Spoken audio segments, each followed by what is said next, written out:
Good afternoon, once again from Nigeria. My name is Dr. Timothy. I'm a lecturer in Austin University, Nigeria. I'm the coordinator of Team Programming Console as well. Today, we are having a virtual meeting on a topic.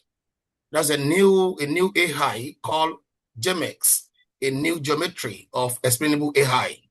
And this topic is to be discussed by a professor, a renowned professor of computer science, computer engineering from Italy, Professor Utku Kose. Professor Utku Kose had his first degree in computer science from a university in Turkey in 2008, and his second degree in computer engineering in 2010, while he had his PhD in computer engineering as well in 2017 from Selçuk University, Turkey. Currently, is a professor of computer engineering, computer science, specializing in AI and robotic intelligence. Professor Utku Kose will be speaking on the new AI he has developed, and he would like everybody to listen and pay more attention. And after the class, then you compile your questions and ask him about the new AI he is to introduce to us. Thank you. Welcome on board, Professor. Thank you so much for your kind introduction, dear Dr. Timothy. I'd like to also say to everybody to welcome on board, and I hope you will all enjoy this today's session. As Doctor also indicated, that I will be introduce you a new methodology that related to explainable AI in this session. I will also show you at the playground, so you are all free to play around over this platform to see how the GEMEX is all running and what is on the background of this new explainable AI methodology. Feel free to ask me any of your questions even after this session. I hope you will all enjoy this new that methodology and all the detailed theoretical aspects inside of it. Let me to share my screen first of all, and after this I will be starting to my presentation. Okay, I think you are all able to see my very crowded desktop now. I'd like to show you something that I already had a speech before that in just 4 years ago. That the dear professor also invited me to talk about the safety of AI and also recalling the different aspects related to explainable AI. It was all that related to. I'm just trying to remove this. Let me. That's the height is the text. Anyway, I couldn't do this. Anyway, it was just 4 years ago. So it was great to have a session about AI safety and also explainable AI. And I also conducted some Python-based the session for enabling the people to go around some example of codes. So it was a very enjoyable session, but the time is passing too fast, as you can see. I don't know if there's anybody who was in the previous session, but it was a very enjoyable session. I was already an associate professor then, and I'm a full professor at Süleyman Demirel University in Turkey. Dear professor also introduced me a little, but you are all welcome to visit the Süleyman Demirel University and welcome to visit my personal web site at utkukose.com. You can consider my name and surname, and you are all free to send any emails to my Gmail account with the Utkose, that is like the website account, and also s2.edu.tr is my institutional email address. I'd like to also hear about your feedback and ideas about the GEMEX that I will be explaining here in this session, and any of your questions, of course, regarding the AI, XAI, safety of AI, and trustworthiness aspects in terms of AI and human collaboration. I'm already enrolled in such research currently for a remarkable time period. And you are all welcome to reach out to me, of course, okay? Let me to pass to my presentation site. Okay, I think this is better here. Let me to hide this. Yeah, I think it's visible now. Okay. Yes. You can see that my presentation, as also Professor indicated, that the GEMEX, a new geometry of explainable AI. This just already reflects to what is the background of this new explainable AI methodology, and I will be explaining the many things about it. Of course, there are many technical things on the background, but I will just be publishing the paper related to this new XAI methodology soon. I already have the acceptance at the IEEE indexed event, so it will be appearing soon, just in 1 or 2 months probably. There are many things, many details will be included in this paper, but I will be trying to do the things and the your lives more practical and easier today to explain what is on the background and what we are doing as differently in terms of explainable AI. I don't know if you already have ever heard about explainable AI, because I've not included an introduction to this concept, but I can briefly explain that the XAI is the way of going through the some analysis and some outcomes considering to how your machine or deep learning model just reach out to the outputs starting from the input data. I mean, by using explainable AI, you are just trying to build some bridges among input parameters, input features, input data, and the output side.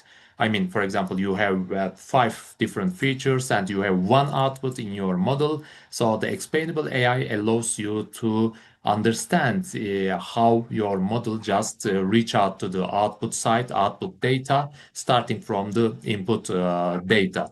So it's the way that's the understanding how your system, how your AI model is trustworthy enough, and how it is having a robust inferencing side. So how it supports the and safe outputs, how it's sustainable enough to provide you all correct and the robust outcomes, even with for different samples. So actually, when we consider the traditional machine learning in the before the rise of the explainable AI, for example, thinking about the logistic regression or linear regression or even decision trees, you all have interpretable machine learning models. I mean, you are all able to see how each of the different input features are just considered in terms of the output side. Okay. For example, considering the linear regression, you have the coefficients. After the training of your model, you get some coefficients, which are just showing the how each of different features are having different weights in reaching out to the output predictions. Okay. And also decision tree. Decision tree is already interpretable. So decision tree already shows you a flow chart like design, which you can see from the root to the leaves. You already see how your model just acts starting from inputs and reaching out to output side. Okay. But after a while, because hybrid machine learning models became just complicated, and because the deep learning models are having more parameters, it became very difficult to see how the input data is processed towards the output. Okay, so just a second, please. My dog is just making some noises on the background. I'm coming back. I will just the door closing my door so to make my dog is to be stopping the noise. Okay, I'm coming back.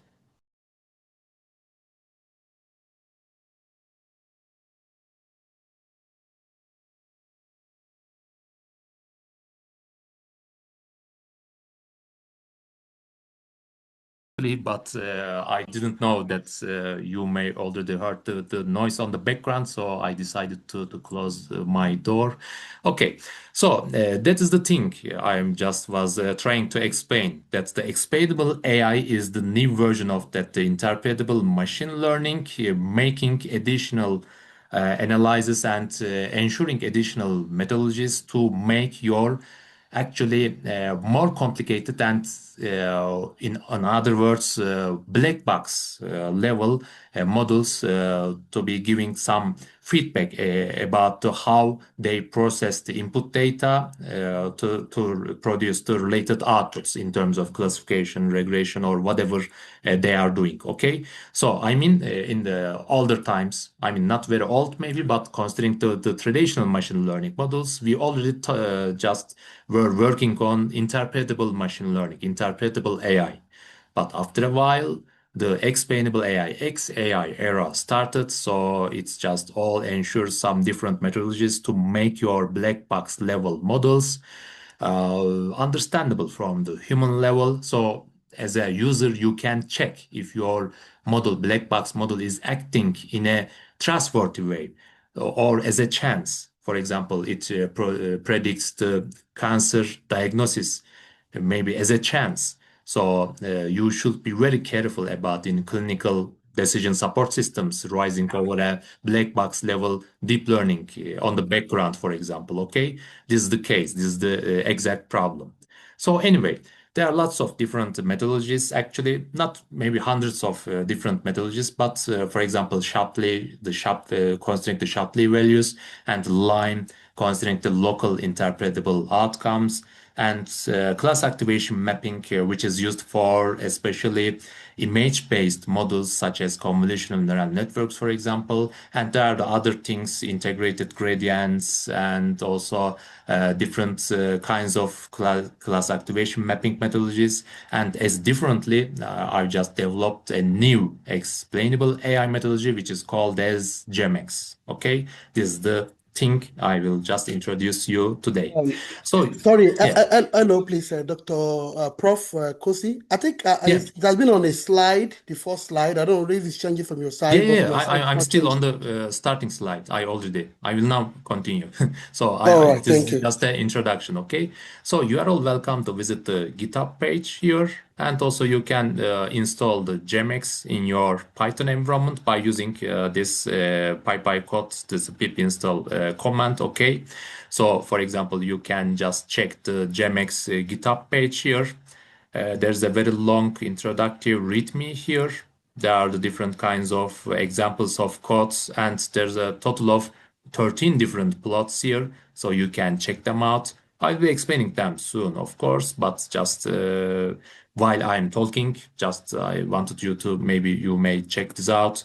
I can also send this link in the chat section, so you can visit while I'm talking about its theory on the background. Okay, so anyway. So actually, what I'm or what the GEMEX is doing as differently from the current different XAI methodology is just all considering the outcomes like they are some having some curvatures here. So we can just already consider that the fundamental fallacy of the current explainable methodologies is just all including that the for example, Shapley or Lime or integrated gradients already just assume that the model, your black box or hybrid, whatever you are using, your model, the machine or deep learning model's prediction surface is flat Euclidean space. Okay, so that means they try to analyze the outcomes by considering straight lines, like it's shown on the left example. Okay, but the GEMEX is just using the geometric truth on the background. So actually, your model, your trained model, has something like a mountain. Okay, so you have some. In terms of reality, you need to define or you need to know that your model actually defines some statistical manifolds here like constraint or based on the complex Riemannian curvature. Okay, this constraint the mathematical background. So actually, it's already indicated here. You can check this out. So I can share this slide after the session with Professor Timothy, so he can also share this with you. Okay, so the straight line attributions through curved space generate geometrically incorrect explanations. Okay, so we come out of straight line and consider the manifold oriented outcomes or the Riemannian curvature to check the explainability aspects in our model. This is the exact the background when you compare with the other methodologies. This is the starting point of the GEMEX. This is the main how can I say, the motivation I already talked about before developing this GEMEX as the new explainable AI methodology. Okay, so this is the first thing we need to know. And we can see that the geodesic entropic manifold explainability, this is GEMEX, okay? This is the acronym GEMEX is just all coming from these words, okay? Geodesic entropic manifold explainability. So there's a paradigm shift actually here. So we just try to get a truly model agnostic explainability via Riemannian geometry. This is also an important aspect here when we consider the explainability or explainable AI. For example, when you consider class activation mapping applied for convolutional neural networks, it actually seems to be just acting like a model-specific methodology, which should be used for neural network-based deep learning model, like considering convolutional neural network, for example. Okay, so we can consider that some methods are already model specific. You need to use some specific explainable AI methodologies for only insights of specific machine learning or deep learning models. But also there are model agnostic methodological the solutions like considering SHAP, considering the Shapley values from the cooperative game theory, or considering the LIME, for example. Okay, these are all model agnostic, which means you can apply them any kinds of different machine or deep learning model. Of course, there can be some limitations in some aspects, but we cannot say that the SHAP or LIME is all applied to this blah blah, this specific machine or deep learning model. Okay, so as like them, the GEMEX is already just considering the model agnostic approach here by considering the Riemannian geometry accordingly. Okay, so Riemannian information geometry by considering the manifold here on the background is just makes it accessible to any probabilistic model here to operate. Okay, so it's all independent from the underlying model architecture, whether it's a complex deep neural network or tree-based model or any other maybe simple logistic regression.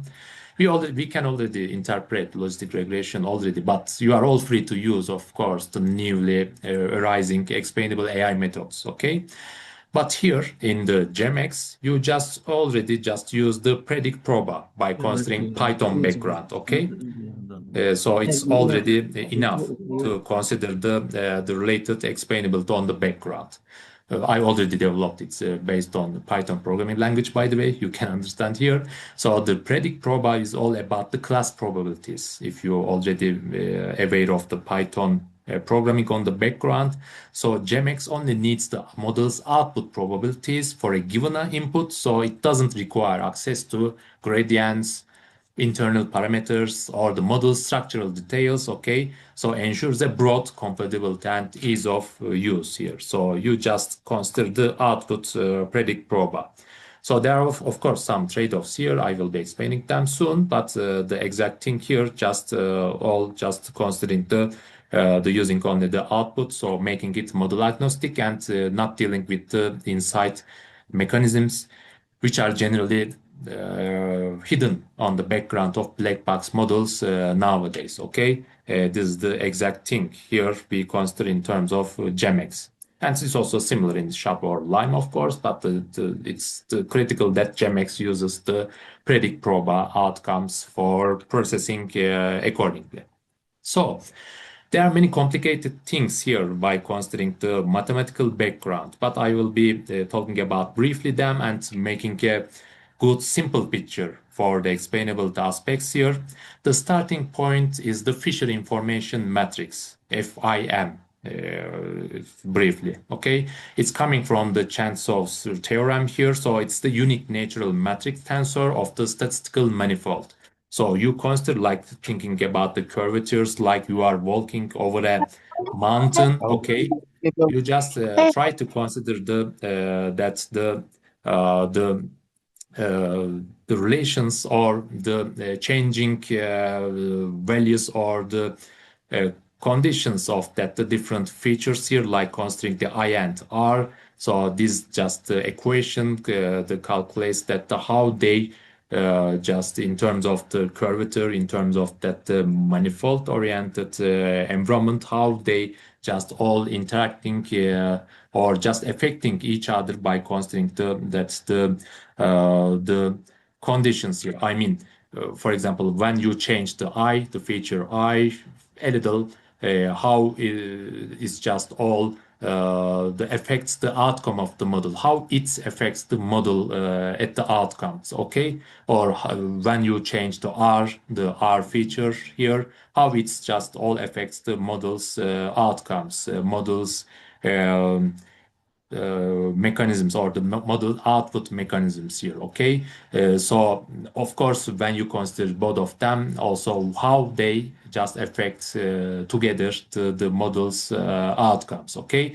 So we are just calculating this Fisher information matrix by considering the pairs of the features, okay? Just consider that you have the 8 different features, input features. You are just taking the first one, the second one, first one, the third one, that you are just all going through the pairwise combinations, okay?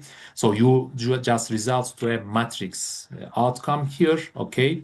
So it's just all about the manifold outcomes, considering the curvatures or the how can I say, the ways of the paths or the levels of the paths here. I think I can say it like this to make it more understandable. I mean, okay. So this is the starting point, actually. Okay. So after this, we of course by considering this matrix, we just consider the range Kutta 4-level integrator here. So it solves the true shortest path on the curved manifold by using the Christoffel symbols here, okay? With velocity normalization so that it can just ensure a numerical stability here, okay? So it's just all leading to the other outcomes like the geodesic path here, okay? So after this, we just all lead to GSF, which means the one-dimensional geometry, the geodesic sensitivity field. It's actually something like a Shapley value. When you consider the SHAP methodology, the explainable AI methodology here, it produces some SHAP values which are reflecting the way of the which feature have positive or negative effects in terms of the output of your model, okay? So this is somehow the is called as GSF in the GEMEX, okay? It's not the same thing like Shapley values, but when you consider the effects of each feature here, you just use GSF in GEMEX. So it integrates directional sensitivity along the true geodesic path under the Fisher metric. And you remember we already calculated the Fisher metrics here, okay? So by considering the geodesic paths on the curved manifold here, just consider that how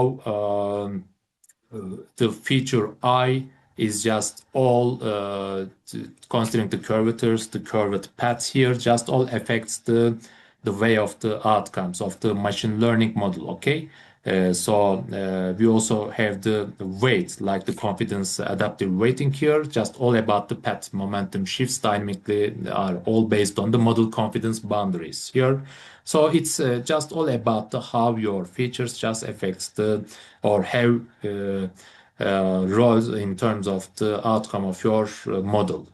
Okay, so as different from Shapley and integrated gradients here, it's all includes the reparameterization invariant, which means when you consider that you rescale your feature from centimeters to meters, it will be not making any effects or not changing anything in your score, in your GSF score. Okay, it will be all just out of or independent of the rescaling of the feature values. So this is also another interesting thing inside of this GSF value.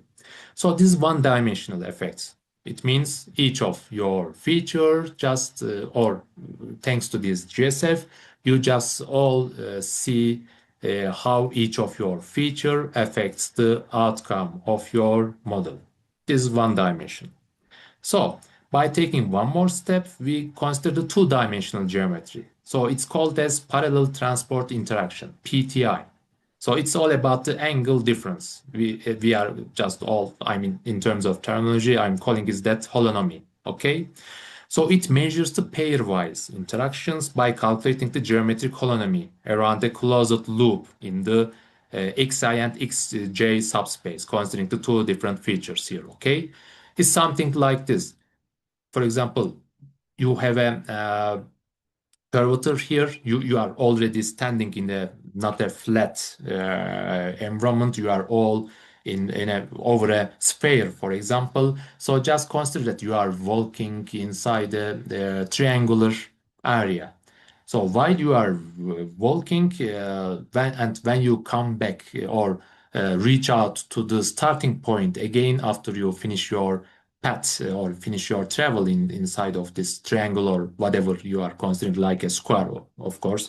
So the angle you are standing in terms of the sphere based shape or the environment will be different. So by considering this angle difference, it's all calculates the two-dimensional interaction among these different features. Okay, so it actually means that consider I and j as the two different features.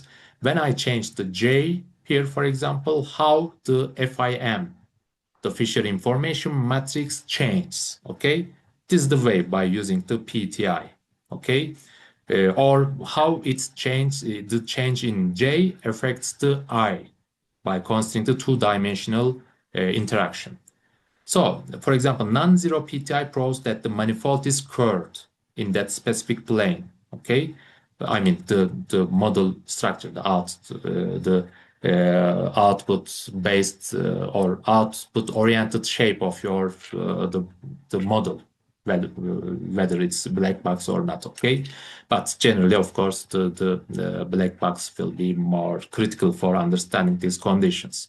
So the features interact fundamentally in the model's logic here. Actually, Shapley or Lime, the other methods, cannot physically capture this holonomy inside of their mechanisms. And when we consider the explainable or interpretable of the values, like the positive or negatives, the positive PTI explains that there is the synergistic interactions, like the features amplify each other.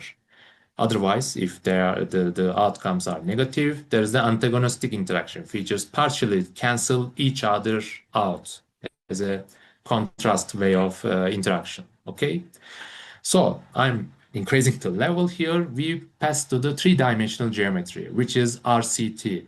It's the I don't know. It's to my knowledge, it's the first interaction based outcome in terms of different explainable AI methodologies. Okay, so I think I don't know, maybe that there may be different methodologies why I'm talking on the background which are being developed. I don't know, but there's not such a mathematically isolates the three-way modulation on the background. Okay, so it should be the first one.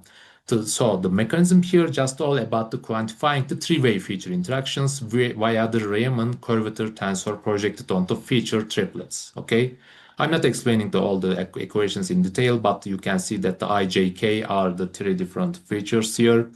And we are considering these throughout the calculations to consider how they are affecting each other. Okay, so if you have a non-zero RCT value here, it indicates that the features A and B, for example, interact differently depending on the specific state of feature C, for example. Okay.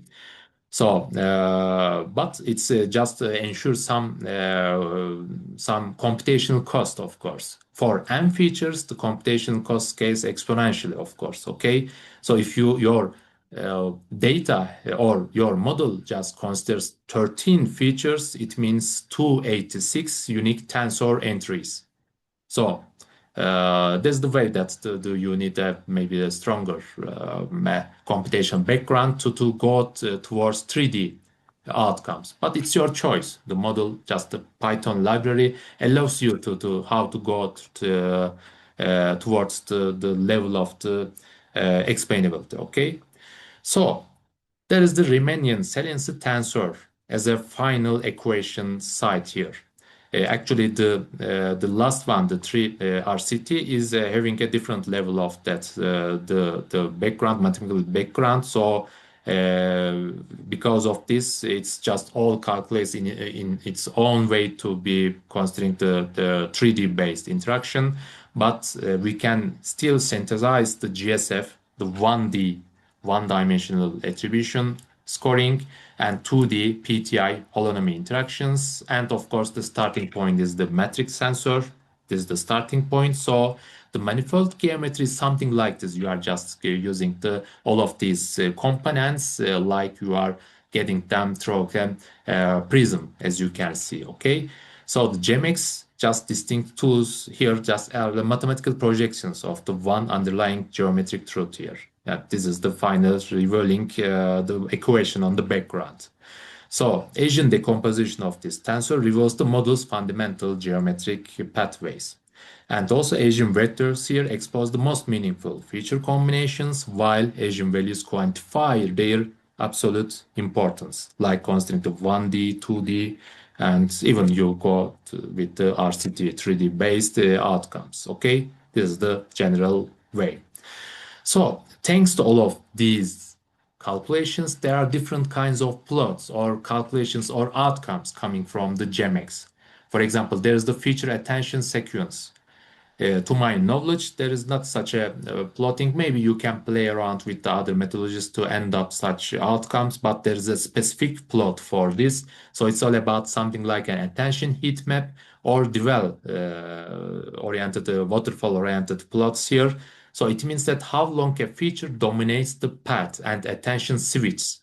Okay, so it's something like this. Your model starts while making a prediction for for a specific outcome.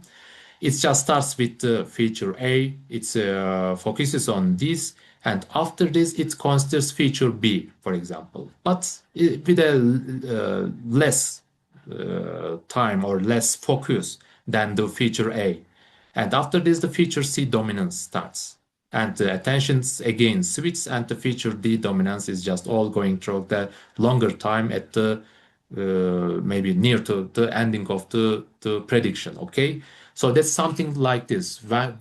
As a human, when you are trying to analyze and get some outcomes or prediction for something, a problem, okay, how much time or how high or low you are considering different factors while going towards the solution. Okay, so this can be an explainable way for understanding if your model just considers the very critical feature more than the other ones. Okay, for example, your model, the other outcomes, the other feature attribution, for example, GSF can be showing you that yes, feature A is the most critical one, feature B is following this feature A. It's okay, but your model may be considering or sharing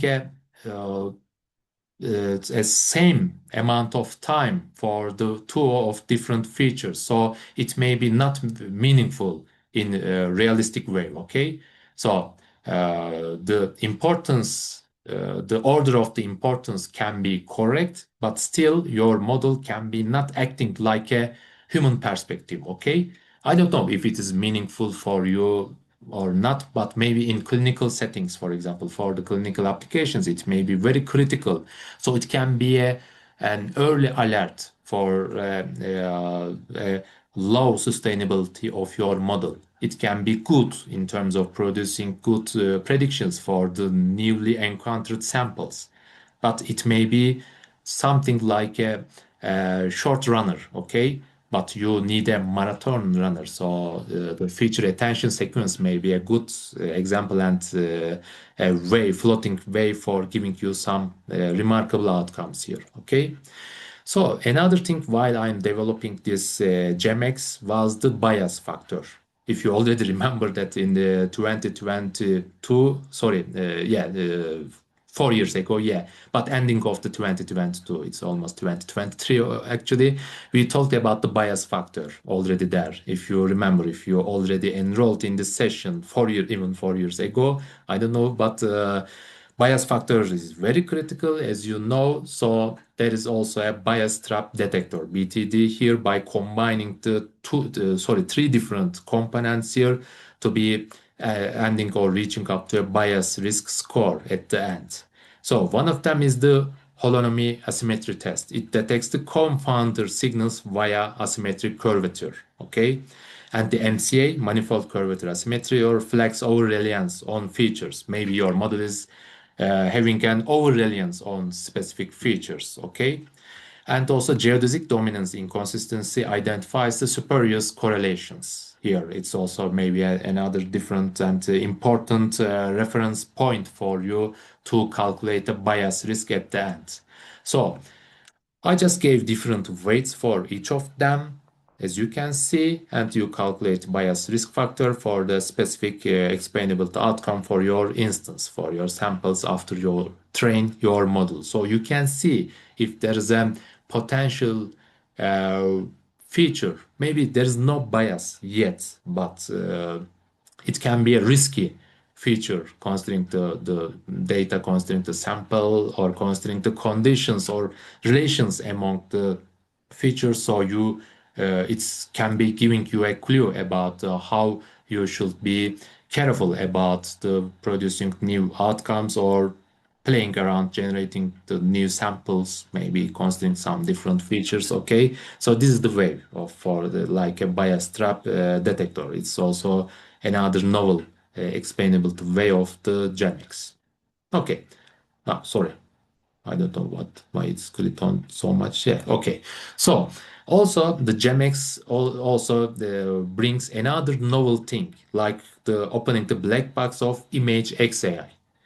And here, I already indicate the class activation mapping. The class activation mapping already reach out to, for example, CNN's architecture here and consider the weight values and the integral gradient values here to end up to something like a heat map, as you can see. Okay, so this is the input image. Just consider like the medical decision support system rising over a CNN model, and at the end, it's have some predictions like saying that there is a COVID-19 positive or something like this. Okay, so class activation mapping or the similar image-based explainability methods just consider the gradients and the weights to produce some heat maps, considering that which regions of the image just your model considered while reaching out to this image-based inferencing or prediction. Okay, so GradCam and GradCam Plus are the enhancement or the variations of the traditional GradCam actually, but they still requires the reaching out to architectural details. But as differently, the GEMEX just utilize the patch decompositions like the 7-7 grid, for example, and computes Fisher information matrix, as you remember, the starting point, geodesics, and the GSF values purely in patch space by using only the predict proba again. Okay, so it's the first mathematically rigorous, completely model agnostic image XAI toolkit. Okay, so by using considering these things, we can produce with thanks to GEMEX, we can produce again and heat map oriented outcomes by considering the GSF scores here. Okay, And also we can produce the manifold segmentation, which means which different regions of your image has different meaning in terms of the curvature, okay? In terms of the model's complex decision-making curvature, okay? So you can understand the different regions or the different parts of the input image and understand if your model is able to catch the different regions or differences in term while reading the image and in terms of the input image, okay? And also there is the special manifold gradients used for the perturbation flow analysis. So it just allows you to produce some way-oriented outcomes to consider that how your model is just all analyzing or going through the pixels, to going through the image medium or image environments while reaching out to positive or negative outcome for your specific image. Okay, so this is the another example and the variation of the image-based explainability which is provided by GEMEX XAI methods. Okay. So, how we are doing this in terms of Python library? You are receiving the input data. There is the data adapter there. And by the way, for current version, it's the 1.2.2 currently. I'm trying to enhance some different functions and other things. So if I have enough time, I will be trying to enhance the capabilities and maybe add more features and the details to the exact GEMEX version, of course. Okay, so considering this, we have currently are able to, with thanks to GEMEX, to analyze the tabular data, time series, and of course the image inputs. Okay, so after data adapter process this data, it passes to the FIM estimator. It uses the adaptive epsilon and the other neighbor averaging things, like I've already showed, considering the equation and the main things on the background. So it's a separate component here for the matrix generation. And after this, as you remember, we need a range kutta for level integration for the reaching out to a geodesic solver. And after this, everything is simpler. We reach out to 1D, 2D, and also the 3D interactions here. And also we end up to RST, a tensor here for the leading to a core geometry shaping the GEMEX explainability outcomes. Okay. So, of course, at the same time, we are producing the bias trap and the risk factors here. I already explained in the previous slides, okay, like feature attention sequence and the BTD. Okay, so these are all leading to 13 different plot types at the ends. So because you are using the predict proba, you are all able to use scikit-learn, PyTorch, TensorFlow, or other XGBoost or the other the libraries. It's all compatible with them. But let me know if you encounter with any problems, because of course it's all meaningful when you use the whole library with different kinds of the data, different kinds of setups and architectures. Okay, so it's a long way, endless way, even to see how your new XAI model is acting accordingly. So you are all free to send me your feedback and any of the bugs or the issues here too, so I can enhance them in the future upcoming versions. Yes. So I will be showing this and I will be informing you about the playground, of course, but considering the 13 different plots, I can say that the attribution and impact analysis are done by like a GSF bar. It's already a similar explainability outcome like the Shapley bar charts here. As you remember, we are already using a 1D here attribution here. It's considered as signet attributions with the curvature bands here. And there's also force and waterfall plots here. It's all path-based prediction grids here for the input and output relation here. And heat maps and B-swarm. B-swarm is a very nice explainability wave in the Shapley methodology, as you may remember already. So I inspired from it. So it's all batch level distribution matrices, which means the global explainability here. As you know, there is or you already know that there is the way of the explainability of by considering the local instances, local samples, each of the samples, I mean, or you can ensure a batch level or that whole samples to be processed and leading to a global explainability, which means to consider that there is a 500 examples or samples instances in your data set. So you run a batch level explainability. It may be taking some more time when you compare with the local explainability, but you end up to a bigger picture of the explainability here. Okay, so these are also can be used for these purposes here accordingly. So the geometric interaction is the interesting one. We are using this for the holonomy networks, like considering the nodes are GSF, which means you are seeing the two things at the same time. Considering the network plot, like you remember, GSF is for the single, that's the feature-based attributions here. So each of them are visualized in the nodes here. And with the edge, you are able to see the 2D, two-dimensional PTI interactions here.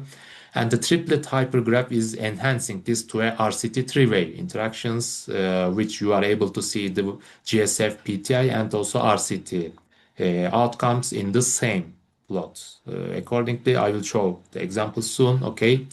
So there's the manifold diagnostics like the curvature or attention heat mapping for fast mapping or bias risk detection here. And finally, the image trio. This function is just used for the geodesic class activation mapping, manifold segmentation, and also, sorry, the perturbation flow, as I already showed in the previous slides. Yes. So I applied this in some tests. You will already see it when the paper published. I can share it in the even WhatsApp group. I'm already inside Dr. Professor Timothy's group, by the way. Because I'm very busy, I'm not interacting too much in all the groups except from some specific groups of my projects or maybe at the department or university. Okay, so but I can share it when it's published. I can inform you, I can inform Professor Timothy, so you can share this the more details about the research aspects and other details here.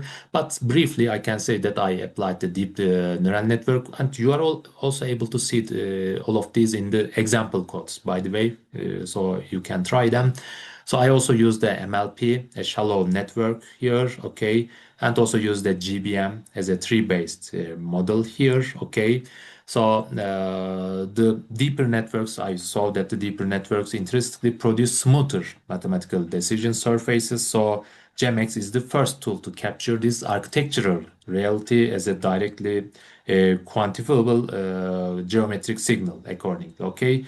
So these are just having some different, how can I say, different metrics when you compare even different XI methodologies here. I mean, for example, monotonicity, you see that it says that the monotonicity improves by 4.7 here, you can see.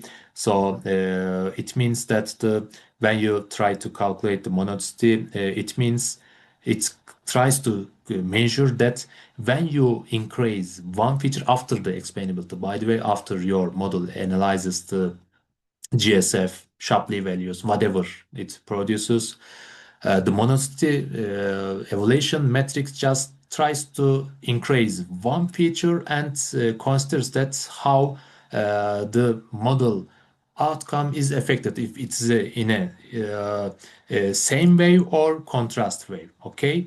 So if your explainability analysis says that this feature, one feature affects the model outcome in a positive way, the monotonicity outcomes should be proving this by showing that yes, I increased your one feature positively and it affected the outcome in a positive way. Or otherwise, if your explainability GEMEX, for example, or Shapley just revealed that the the feature B have a negative relation with the outcome of your model, or your model just considers that it says a negative relation, something like this, okay? So the monosty just considers that or needs to be producing a negative value when it just increases the feature, for example, because it's a contrast relation, okay? So this is the wave here. So the Ricci scalar, this value is used for the understanding also the architectural curvature here. If it is just has a higher value, it means your model has a more complex curvature, more complex architectural or geodesic wave, okay? If it is the decreased or the lower value, it means that the having a more how can I say it not very complicated, but still something has curvature wave, like considering the tree-based systems. Okay, so this is the thing here I can explain. And also in my paper, you will see that I also evaluated the faithfulness, which means that's the if your explainable to AI methodology says that yes, this feature A is important for the outcome of your model. So the faithfulness metric just eliminates this feature and considers that if the outcome of the model changed. If it changed, yes, your explainable AI method just follows a good wave that's it's all faithful enough for this feature. If it doesn't change, it means that your XAI method just caught the wrong relation. Actually, this feature is not effective in outcomes. Okay, so this is the faithfulness. Okay, so also completeness error means it's another measure that it's all about the when your XAI methods explains that the different features have different attributions, and when you combine them, when you sum them, is if it is meaningful for the outcome of the model. I mean, when you sum different contributions or attributions of the features, if it is complete, the whole outcome prediction venue, the total contribution is still that's the same at the changing level at the outcome of your model. So if it is not like this, it's an error. It's about the completeness error. Okay. So there's also stability. I think I have not explained them here, but the stability is also another important metric here. It's all about the what if your explainable AI methodology shows the similar explainability outcomes for similar samples. Okay. I mean, there are two samples, two patients, considering a medical diagnosis system. They have slightly different feature values, or they are almost same.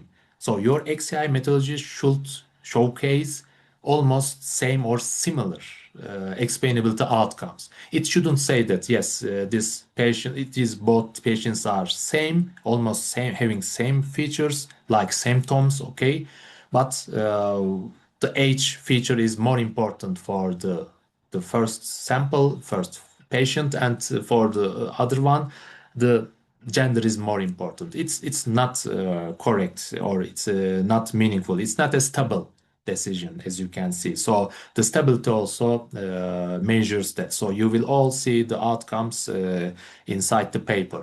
For this current version, the GEMEX is not the top one for all the metrics, but in some cases, for example, considering the stability, it's good. But in some cases, there is, for example, Li5. Li5 is better. But for example, for stability, the GEMEX showed better performance than SHAP methodology, for example. And you will see all the detailed outcomes when my paper appears.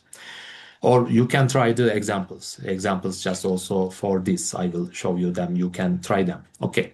So anyway, for the ECG 5K cardiology data, I also analyzed this. It showed that the GEMEX accurately isolates the QRX complex here. The Ricci curvature doubles for the abnormal arrhythmias here, as you can see. So it means that the GEMEX can capture the complex physiological mechanisms geometrically. Okay, considering the GEMEX theoretical background, It means that yes, I used a geometric wave, and this wave just capture complex physiological mechanisms accordingly. Okay, this is a sign for that. How can I say, approving your XI methodology in a, for example, time series data, because I've designed it to be applied for also time series data. So considering the medical image, I used the phenomena and organ MNIST. I used the different MNIST, medical MNIST data sets. So the GEMEX achieved a comparable regional detection when you compare with the GradCam and the GradCam++, okay? And it's even didn't touch the internal network architecture like it's done by GradCam and the GradCam++, okay? So there are some trade-offs, of course. Like, for example, I applied also ablation. Here, when I remove the channel FIM, the completeness error doubles. So it means that it's essential for piecewise surfaces. So it's already the starting point, as you remember. And there's the adaptive epsilon value. When I remove this, the faithfulness crashes here. So the expansion is mandatory for zero gradient regions. And for the computational way, the compute latency is more than the other methodologies, because on the background there is the range kutta for integration. There are high level mathematical things on the background and they are running accordingly. So straight lines are fast, okay, but because of my motivation on the background, the geometric wave, the manifold, Riemannian information, things on the background, it's a trade-off here, okay? So it's catch the geometrical details, but for what? For the computational latency limitation. I'm thinking about different things to enhance and to fix this. So your ideas also are welcome for this. Okay. I also applied them in my laptop, of course. So maybe it will be not a headache for the GPU based systems. I don't know. And also sparsity. When we consider sparsity, there is a high dimensional inputs here for the ECG data. It's occasionally produced zero rich scalars due to local manifold sparsity. So it's also another current limitation considering this current GEMEX version. Okay.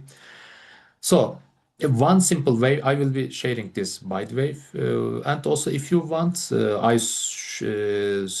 saw that there are the different people sharing their email addresses. If I'm able to share this, let me to share this accordingly. Okay, it will be better. Yes, to everybody. So let me know if anybody cannot get the file. Let me share my also email addresses here. Okay. You are all free to reach out to me. Okay. Here you go.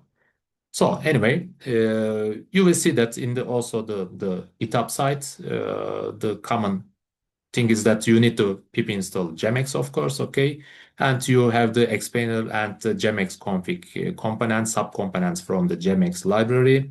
So you feed a variable with the geodesic steps and the interaction order. It means GSF, PTI, and RCT. You remember that if you want a faster but 1D interaction, you need to type 1 here. If you want to go with the GSF and PTI, you need to type 2, and the rest of the three-way RCT is with the value of 3, okay? And you get the results from your model. You train your model. It should be done here, or maybe you already did this here in the earlier code lines, okay? You just all use the model here as the parameter, of course. You can just feed the explainer with the second parameter indicating the which type of data you are using. And you are feeding the third parameter with the config here. You can also already type all of these things here, but it's just causing a longer code line, of course. So when you use the explain function here, you feed the x instance and the x train values here. You already did in the before the training part of your code. Okay, so you plot your results here by using the different parameters of like triplet hypergraph and using the even dark or light them it shows you some dark or light based like a darker background or white colored background. Okay. So I generally use the dark background in my examples in the over the README. Okay. So anyway, this is the sample way for the using the GEMEX.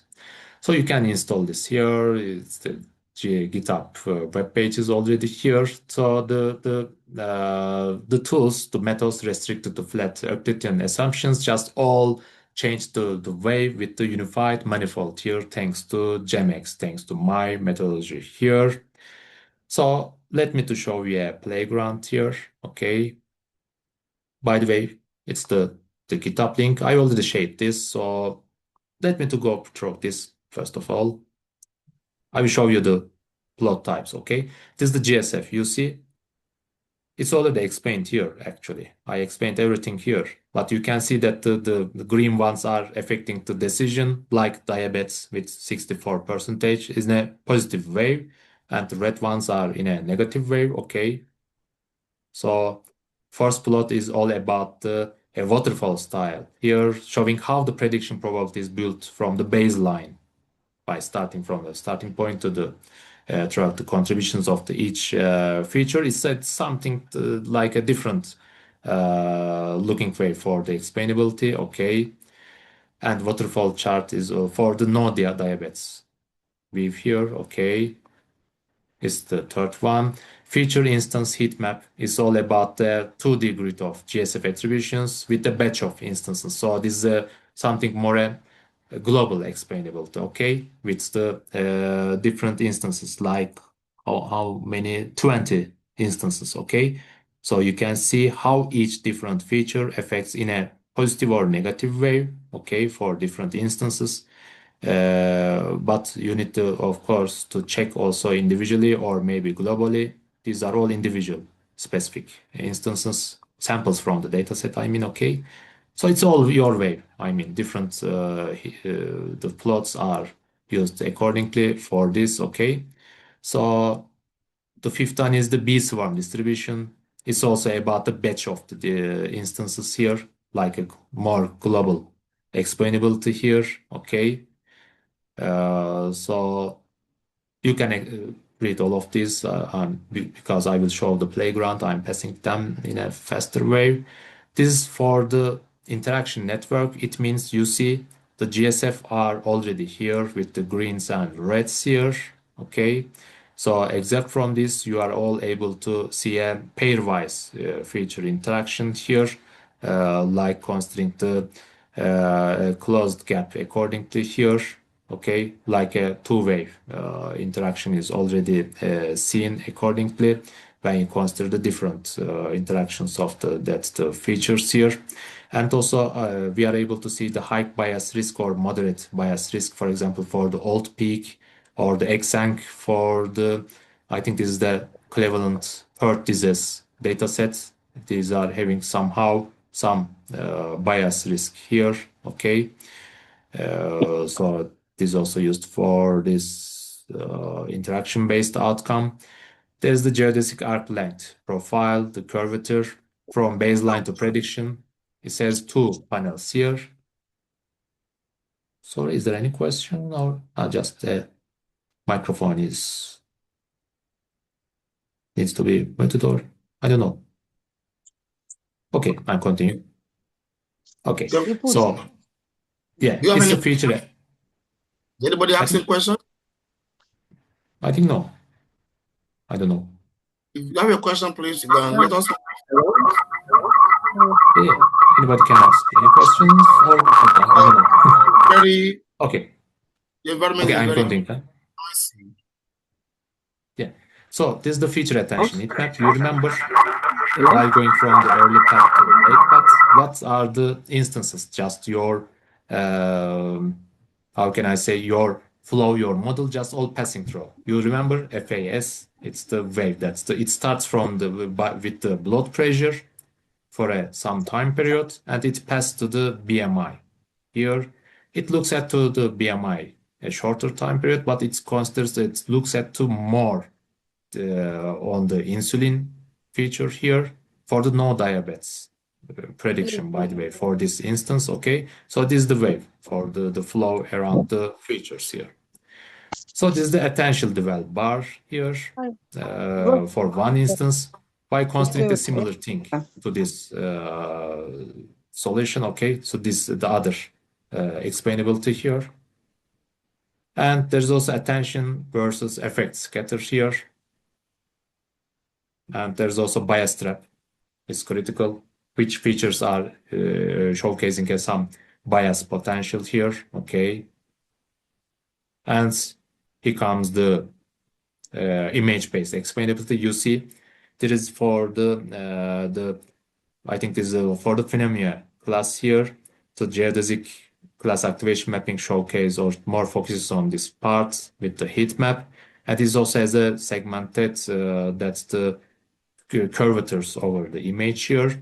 And the more focus is just all directed in this way, as you can see, it's seen in the perturbation flow, with thanks to this the three different panels showing the explanatory of the GEMEX from different views. Okay, so as you can see, this is the hypergraph. It includes GSF, PTI, and RCT. As you may remember, there is the RCT, and it showcases the which three different if there is such an interaction, it showcases which three different features are interacting each other. Okay, like for example, slope, age, and what is that? The THL, like I cannot remember this feature. These are all having an interaction here. Or considering the calcium, I think, and age, these are also having the three-way interaction. For example, the gender, the sex, and the slope doesn't have any interaction together. Okay, so this is the triple way. And when you consider the green and the red colors and the GSF scores, you are able to see the attribution of the different features here, and you are able to see the two-way interactions. Of course, for example, these both of them are having the interaction, these both of them are having the interaction, and these both of these three features have also interaction, as you can see from the outcome. Okay, there are other things, but in order to use our time more efficiently, I'm passing them. There are some comparative results here. You can see them. You can see the things I explained in terms of the Shapley, Lyme, and LI5. You see also for some medical MNIST data sets. So you are free to visit this web page. And when you come to this playground, let me to share this one with you. I generated this to maybe in my presentations webinar. This is the first time I will be showing in a webinar. So you are also the first audience. I'm explaining the GEMEX, this explainable method to an audience in a webinar, in a seminar. Okay, so it's good that I would like to thank the Professor Timothy one more time for giving such an opportunity. So in the future, maybe I will enhance the more things. So one thing I did also just ensuring a GEMEX playground here. It uses the PyOD just to compile to WebAssembly. So no server, no account, no Python installation. It's all done over that's the web browser site. So you are able to play around some basic things by considering a ready dataset, the PIMA Indian diabetes datasets are evaluated, and also Cleveland heart disease datasets. And you are able to upload your maybe light level. I don't know. You should try different data sets if it is working good or not in terms of the web assembly based Python, because you are not downloading it. Okay, so there are such examples here. You can play around here accordingly. So when you open the playground, let me to maybe zooming it in. It's better, yeah. You are able to make it light or dark mode here, okay? So it's ready. You can see when you start it, it loads the required libraries, and it also installs the GEMEX in your browser, okay? So after this, you can check, you can select the Cleveland heart disease or the PIMA Indian diabetes here. You can select the GBM or MLP. I included only two modules here. The multi-layer perceptron on this neural network has two hidden layers. It's the same thing that I evaluated and explained in my presentation, okay? It's all explained here, or you can select the GBM. It's also included here, okay? So when you select, for example, equivalent vertices, all the different samples are appearing here. And when you change them, you are able to see the instance feature values, okay? Let's select diabetes. It's a simple thing like having the pregnancies, glucose, blood pressure, skin thickness, insulin, BMI, and the diabetes pedigree function and age parameters to see that, for example, this is a diabetes positive instance here. Maybe this one is the diabetes 0, having the different values as you can see, okay? So you can select the order 1 or 2 or 3. 1 means GSF only, you remember. 2 means the GSF and PTI. And also 3 way means that all the things like considering the RCT, even GSF, PTI and RCT are all calculated here, okay? Let's see if it will be going fast enough. You run the GEMEX here, okay? I select the slowest one. I don't know. I just try. Let's see. Yeah, it's good. So it says that no diabetes here. The confidence, the predict proba. I mean, the decision of that the class of 0 is the predict proba value is 61. Okay. So considering this, that the GEMEX is calculating, changing the features, manipulating them, and considering some values here. The Ricky scalar is high enough, so it means that there is a sum of that the curvatures and the complexity here. And Fisher information matrix means that the estimation calculations are good. It's all reported and explained in my paper here. The geodesic length is the Fisher raw distance, which means that it's calculated after the Fisher information matrix here, okay? So the model accuracy seems to be 75. So uncertainty, maybe just having some risks here, maybe just because of this sample here, but the manifold level is high because of this manifold level is high, which means that there's a more difficult points of the mountain, okay, something like this, okay. So you need to check it. You need to interpret the XAI outcomes by considering this factor, okay. So there are only 5 different plots here, not all the 13 of them. You can check the other library by installing the library. You can check all the plots in your site, okay. It is just for playground purposes. I can increase the types of the plots maybe soon, but I'm just showing the GSF, the one D attribution. As you can see, for this no diabetes decision, the glucose affects this decision in a positive way. Insulin affects is in a negative way, which means the insulin, if the insulin has a higher value, for example, it means you have the diabetes, okay? But of course, it's just something like how much you are also relying on the different features, okay? So it's the GSF attributions, okay? It is the geodesic pathway, just all going towards the decision making. You can see, maybe, I don't know, maybe I can reveal more details for this, the graphic, but it means that while going towards the decision making, your model just all passed through some hills and some going downs, and also consider something very critical here at some points and near to the closer to the decision making at the end, okay. So there is such a wave here considering the geodesic pathway. And PTI is the two-way interaction. You see BMI and diabetes pedigree function has the high synergy here. Glucose and diabetes pedigree function also have such interaction. So that means I think we will be able to see them in the triple wave interaction. And glucose and BMI also have the top and interaction here in a positive manner. So it's already showing the only interactions with the PTI value, which is bigger than 0.02, okay? So the others are not showcased here. So fast attention here. By the way, I not included the RCT. I don't know, maybe in the future I can include RCT. I remember this after the PTI. Maybe I can enable it because it will be better for the playground. I just saw that from this outcome, of course. Anyway, I can include this soon. So fast attention means that the while going towards the decision making, the blue ones are considered in the early times of the prediction, and the gold colored ones are just considered in the last points of here.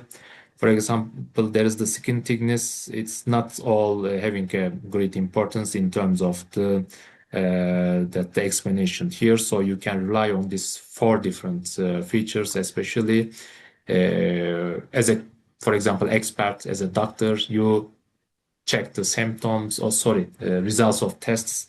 So you check the BMI first and you check the others later, something like this, okay?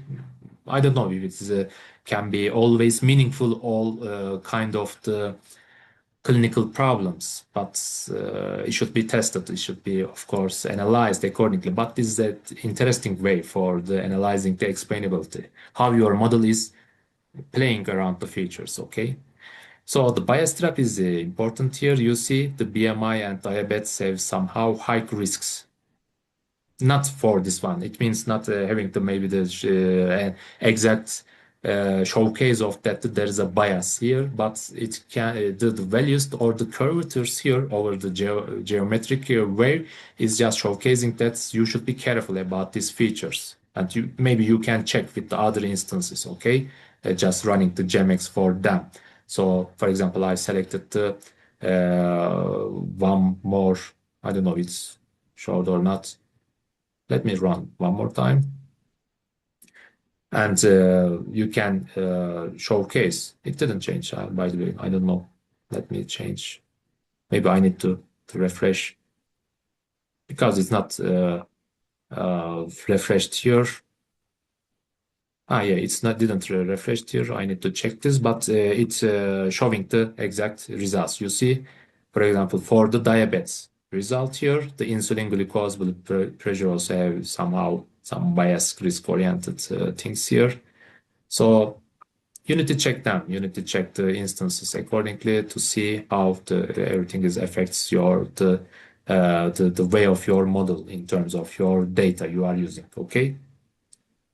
So this is the playground. You can all check this out. You can see, you can maybe upload your CSV by considering the commas and also the first row with the column values like header row, I mean, okay. So just let me know if you see any issues or any problems. This is a very fresh playground version here, of course, okay. So this is the way. Your questions are all welcome. Yes. That's great. That's great. Well Thanks, done. dear professor. Yeah. I appreciate what you have done so far for the past almost 2 hours now. So do you have any question, please? Time for questions. If you have any question, please, you can just unmute yourself and start the question. Let us hear from you. Yeah. If you want something me to show some, I stop the sharing my screen to see the chats section. Just let me know when you ask any of your questions. I can review my desktop again. Okay. Please, is there any question, please? If you are following us, then any question or any suggestions or contributions? Yes. If you have any contribution, please, you're free to make it now. Try to unmute yourself and talk to us. Or probably you can put some question in the message, as chats. Then we'll read it up.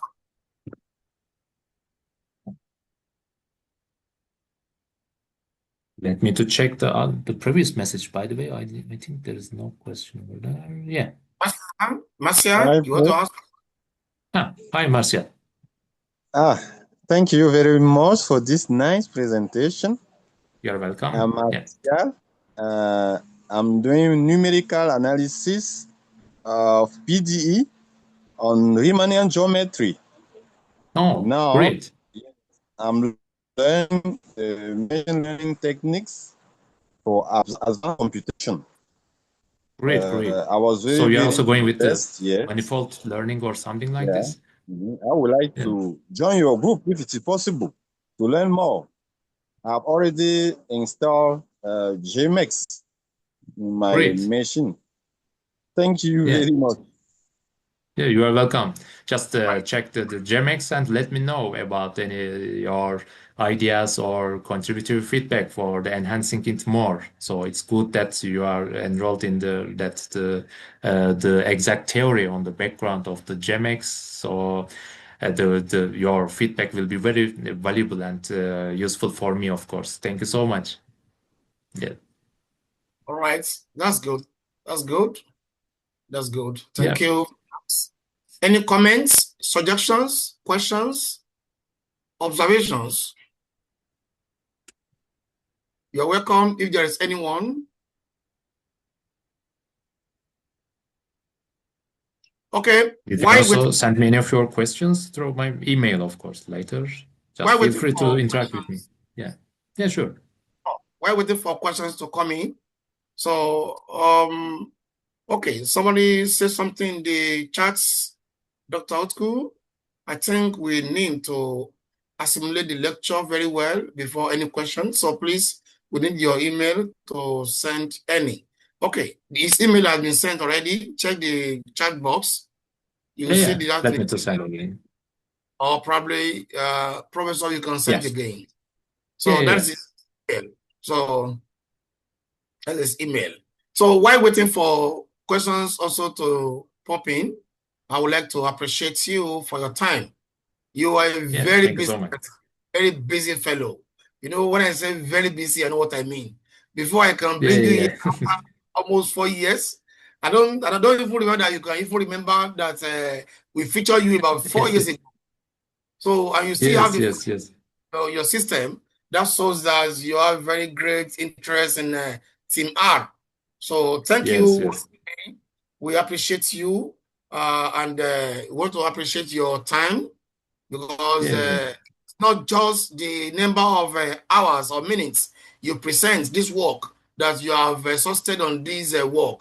It is the time you to prepare the lesson note, the webinar notes, the presentations again. It's also part of the time that we want to appreciate.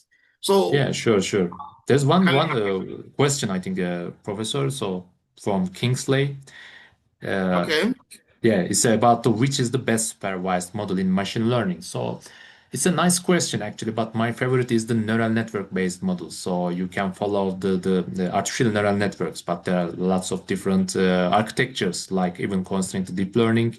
You know that there is the CNN for not only image-based data, but for many of the data here, you can consider the LSTM for the data. You have some past patterns in a flow to detect better about the future predictions. So, but generally, I can say that I don't know if there will be newly appearing techniques soon, but the neural networks is the best, the widest one. Even they caused the development of the deep learning background. Okay, so I highly suggest the neural network based systems architectures for this. Okay.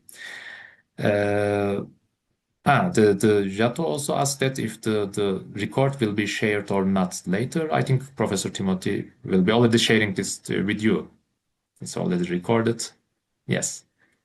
Right. Yeah. The recording is available. So I'll send a mail out.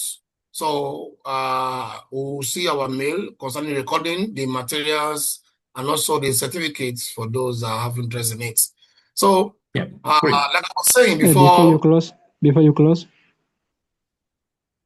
thank you so much, Professor Kose, for the wonderful presentation. I'm Simon, a student in Kenya. Yeah. And I have seen something to do with the time series.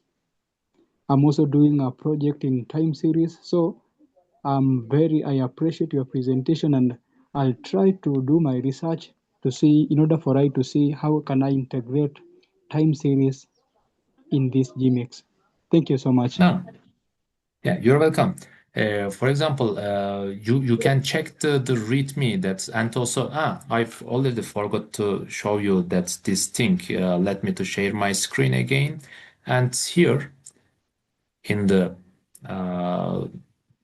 that's the main GitHub page, you see there is the examples here. Okay, so you can see the ECG ECG 5K datasets already here, and you can see that there is the time series ECG example. Okay, so you will be able to see the example of that, the starting and the explainability codes here. Okay, there's a total of 14 different examples for the tabular data, for the ablation, for the other comparison-based outcomes. Okay, so you can check the third one, and so you can adapt your project to GEMEX. Okay, for your time series. Okay, so I forgot So this. thank you so much. Yeah, you're welcome. You can consider this. Okay, so there is So one meanwhile, more. there's a question on the charts. In what way is the apply to data with sensitive probability? That's the text I mean Ojegbele. Yeah, this just already like is something like the condition that's the like we have a outcome of the probability that rather than the or more likely than another probability of another class. Okay, so it should be something like this, the Olayami transitive probability, if I'm defining it correctly. So I didn't try this actually to the GEMEX here, but it can be a good reason for applying it and to understanding how the explainability all goes on from the transitive probability outcomes. Okay, maybe we can have a pipeline of the additional plots and different use of the different plots at the same time to see how the transitive probability inside the model site or the numerical site change the conditions of the XI part. Okay, so I need to check it out. Let's see. All right, that's great. So I think the further modification that may be included in your work. Yeah. So thank you very much. So once then, okay. Want to say something? I said thank you, sir. I think I will look forward to that. All right. Thank you very much, madam. Thank you so much for your question. Yep, great. So on these notes, I think I would like to close the meeting. Okay, somebody is asking, probably there's attendance. The attendance automatically recorded by Zoom. So all of you are already recorded by Zoom. So that's number one. Number two, then I would like to once again say that my executive director for Team Hard Programming Consult is unaffordably absent. Then the person of Kundu Victor, the one you saw in your flyer that time, so is engaged with another assignments. So I need to quickly attend to this briefly. So on these notes, I would like to appreciate everybody. We send out the email again for the recording and also for the materials. So, and that will be publicly free for everybody. So either you attend or you do not attend, to be free for you. We're going to share the materials, the link, and also the email and the recording. So only the certificates that will come from our organization can be levied with a token. So whoever is in need of that, we reply the email and we're going to issue that to you on a small amount of money for our certificates. So other things might be free, but our certificate might not be free.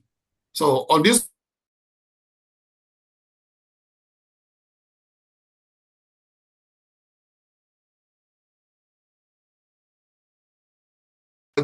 call. So thank you very much, Prof. And I want to appreciate you once again. Welcome. Always. Okay. We should do these things more than you say that it's already 4 years back already. Exactly. So we should do this more frequently. Yeah. I was amazed to see that flyer from your system, that we still have that flyer about 4 years ago. So please, I hope anytime we call you again, you will still answer us. Sure, All right. Thank you very always. much. I'll let you So, know. Thank you so much. So on this ground, I would like to close this meeting, and I appreciate everybody for being part of us. Thank you very much, and God bless you all. Okay, thank you. All right.